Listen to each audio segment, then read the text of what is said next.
the more I hear about this Deshaun Watson story, the more I want to say,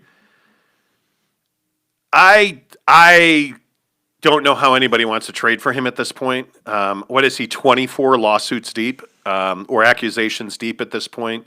Yeah, I think it's 12 lawsuits. Yeah, something like that. And you have 20 plus allegations of sexual misconduct during massage.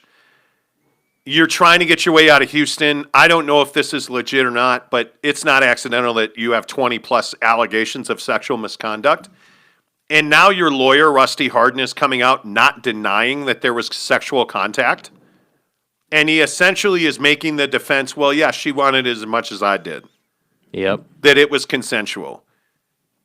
And right there, it just cuts the knees out from the conspiracy. It makes you look like you actually did the things that you're being accused of doing. Yeah, well, you're owning the fact that you were there and it happened. You're owning the fact that you were there and there were sexual relations. So now it opens the door wide open to, okay, well, if you were there, if you're saying that you were there and that there was sexual actions that went down, okay, well, now I can see it. Now I can see it. Now it's not. Now I don't have the 10,000-pound gorilla in the room, which is, hey, this lawyer was neighbors with, the late Bob McNair and that whole thing. I mean, that kind of goes away when you admit that you were there and had sexual relations. That's the problem. Yeah, and I wonder, my question is, and my question's probably always going to be, what do you do with this? If you are the Houston Texans, my question is, well, you can't have the guy on the football team anymore. Well, I think right? this is, to be honest with you, I think this is more of a league question than the Houston Texans. Like, I think the question right now, and what's really the narrative that's really starting to pop up from a league perspective is just like the Tyreek Hill situation. The people are asking, hey, this is an opportunity for the NFL to show that they support women and that they, will protect women. And I think what's hard about that, I've seen it a lot, frankly, and what's really hard about that is still, to this day, there is no evidence that he did anything. That's the problem. So if you're the NFL, you're sitting there in the catbird seat watching this whole thing unfold, and you're like, okay, well, yeah, on one hand, we could take a stand and make an example out of Deshaun, but then on another hand, if we do that, what does that say about us? We're making an example out of a dude where there's literally zero evidence that he did anything. Anything criminal. Because that's still, to me, and maybe I'm just naive about this, I don't know. Mm-hmm.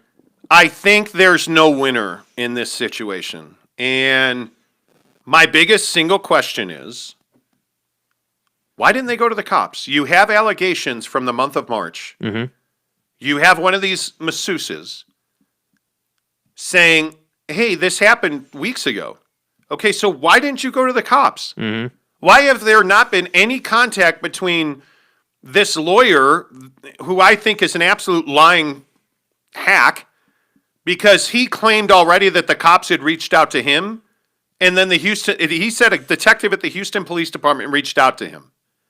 The Houston Police Department got on Twitter and said that never happened. Yeah. And then he said, well, we're going to refer all this over to the Houston Police Department. The Houston Police Department then again came out and said, yeah, we haven't been involved. So this guy's just trying to push for a settlement. Mm-hmm.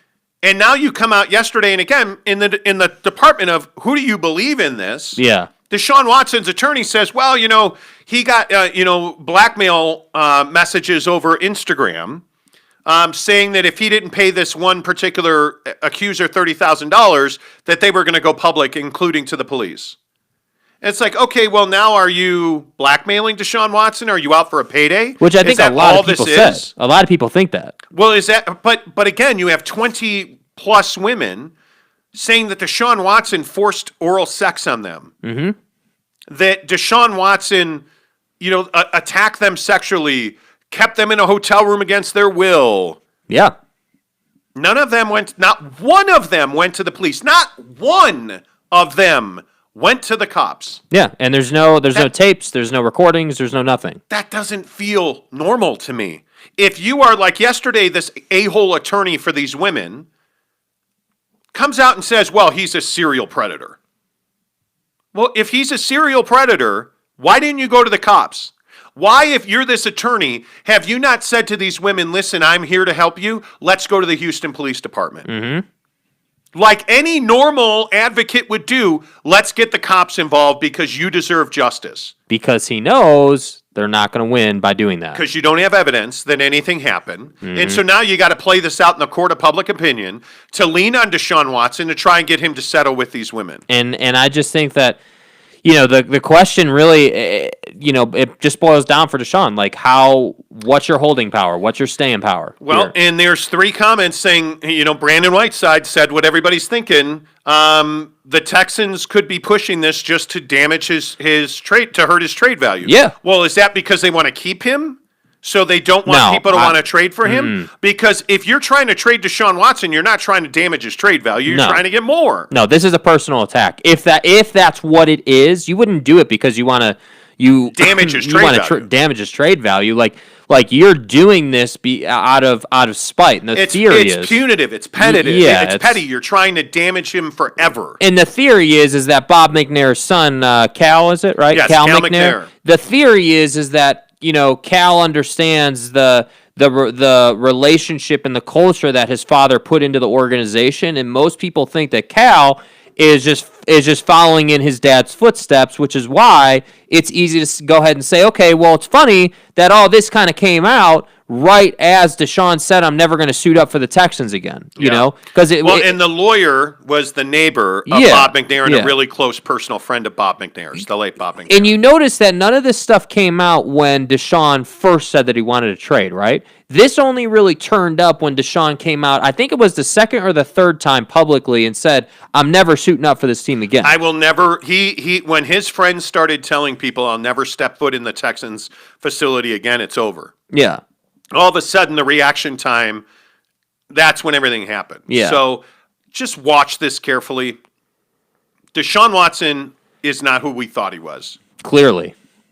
If you have 24 women, and I don't care who their lawyer is, if you have 24 women who all have, massage therapy in their backgrounds, accusing you of, at worst, sexually assaulting them and holding them captive in a hotel room, and it's 24 women with similar allegations,